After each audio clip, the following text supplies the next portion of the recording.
ჩვენს ახალ ბინაში საღამოობით კედლიდან ბავშვი სიცილი ისმოდა. თითქოს ვიღაც თამაშობდა, დარბოდა და ერთობოდა.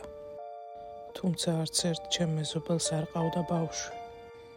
ერთხელ საღამოს, როცა უკვე ძალიან შევწუხდი ხმაურით, ხმას გავყევი და ჩავრთე ტელეფონზე დიქტოფონი, რომ ხმა ჩამეწერა.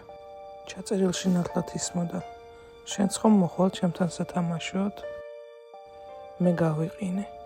მაგიდაზე მხოლოდ დიქტოფონი დევს, ოთახი ცარიელია. მაგრამ სიცილი უკვე კარადის შიგნიდან მესმოდა. მიუახლოვდი და კარი შევაღე. არავინ იყო. მხოლოდ ძველი სათამაშო დათუნია იჯდა შიგნით.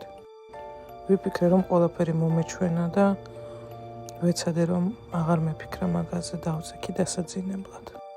მეორე დღეს ვეღარ მოვითმინე და ჩანაწერს თავიდან მოусმინე. ჩანაწერს ახალი ხმა დაემატა.